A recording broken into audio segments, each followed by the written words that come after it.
and particularly as a junior doctor, I identified lots of areas where you could really help healthcare, but because you're sort of on the lower rungs and you're firefighting most of the time, you don't have the time to actually invest in actually improving the system. So about 4 years ago, I stepped out of clinical practice and worked for British Medical Journal as an editor.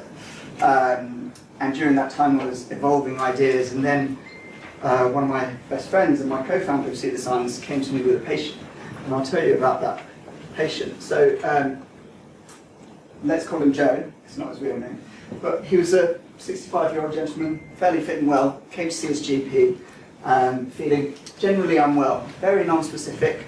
GP wasn't that sure. Obviously, GPs only have 10 minutes to see you, so didn't have that much time to assess him. And did some blood tests and diagnosed him with a condition called diabetes, which affects your sugar levels, and gave him some tablets. He then came back to the GP again, still feeling unwell, tablets not working, so he increased the tablets again. And this cycled on for about 3-4 months, and eventually, while she was working in A&E, she saw him, he came in, yellow to the skin, jaundiced, very gaunt, lost a lot of weight, and was diagnosed with late-stage pancreatic cancer. And unfortunately, he passed away only 3 weeks later. And this is a very common story. And so his question, though, to her was not, why did I get cancer, but why was it picked up so late? And she was training to be a GP at the time. She's a GP now. And she came to me and said, I don't know what I would have done differently to what the GP did, but this patient's been picked up late. Can we do anything in terms of putting something together, such as a tool using AI? So we looked at the problem in a bit more detail. So these are quite alarming statistics, don't be too alarmed by them, but by 2020, 1 in 2 people will be diagnosed with cancer at some point in their lifetime. Currently, we diagnose about half in the early stages and half in the late stages. If you pick it up early, 80% chance of surviving to 10 years or more. If you pick it up late, your outcome is dreadful. But what happens if we could pick up these people early? Well, we could save many lives, and just shifting 10% from late to early stage, you can save 50,000 lives in the UK alone. And picking up early doesn't just have patient implications in terms of survival, but it also has cost implications. So the NHS estimates that we can save £210 million per year just on that 10% shift. So we went away and we looked at the problem. GPs on average only see 6 to 8 new cases of cancer per year, and they'll see 30 to 40 patients per day. So they're only seeing 1 patient new with cancer that they have to pick out of that hay bale, that needle in the haystack, every couple of months. So what's See the Signs is? So it's a multi-platform tool that we've developed for doctors. It's on Android, iOS, and it's also a website, and it's integrated into their clinical system. And it takes things like risk factors, symptoms, signs, investigation results, and calculates whether a patient's at risk of cancer or not. If they are at risk of cancer, what they can do about it, and also how they should investigate. So I'll just show you a quick video of how the app works. It's slightly developed since this, but they can search by system. So if someone came in with a cough and they think it might be lung cancer, or they can search by the individual symptoms. So if someone came in with weight loss or appetite loss, where it could virtually affect any system, they can search by that. They just then enter the patient's age, enter the risk factors they're at risk of, and then will be shown what cancers they're at risk of, as well as what to do about it next. And cancer can affect any part of your body. It can affect any cell line within your body. It can present in virtually every single conceivable way that you can imagine. And that's why determining the risk at the point in time that you present is the most important thing. So we run a trial of this in the east of England. It was 3 health authorities. It covered about 1 million patients. We had 300 doctors using the tool, and over 2,000 patients were risk assessed. And we looked at the results of this. This was a year trial.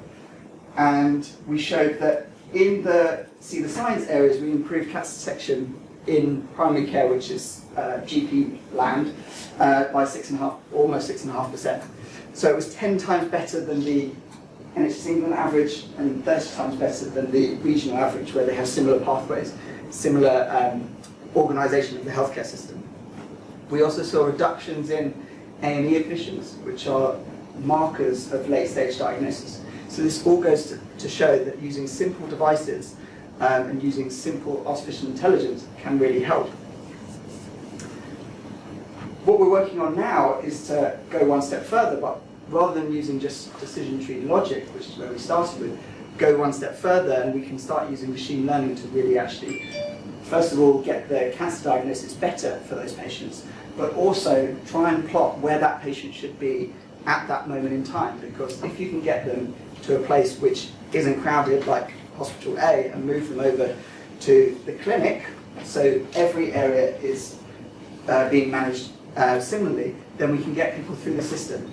If you delay people with diagnosis of cancer, you can potentially push them into the late stages. And if they're in the late stages, their outcomes drop, as I showed you before. So we're now in most of South West London, some of North East London, and we'll be extending to most of London by the end of this year. But I think what's also really important is to, with any business or with any idea, is to bring stakeholders with you. Don't leave people behind, because if they get left behind, they get angry, and then they can be the ones that shoot it down. So we try to embrace everyone that works in cancer, right through from patients to doctors to commissioners to NHS England and to charities. So we're supported by all these charities and all these organisations. We span out of King's initially. So it's really important to bring these people with you, because they're also the experts. So they're the experts in their individual cancers, and they speak to patients all the time.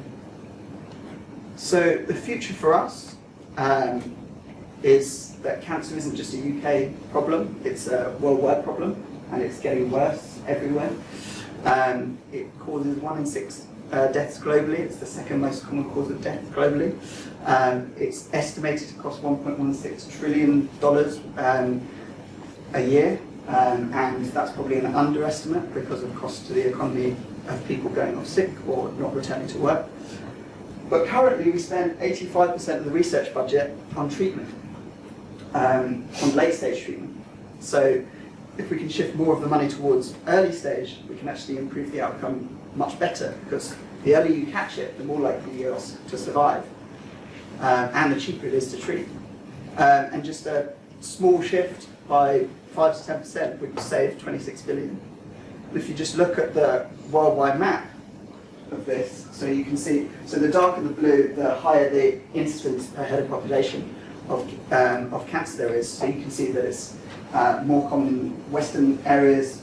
Australia and New Zealand tend to be, because of sun exposure, they have a higher incidence of skin cancer. But rates are increasing across the world. But if you actually look at where the highest death rates are, they're actually in Southeast Asia.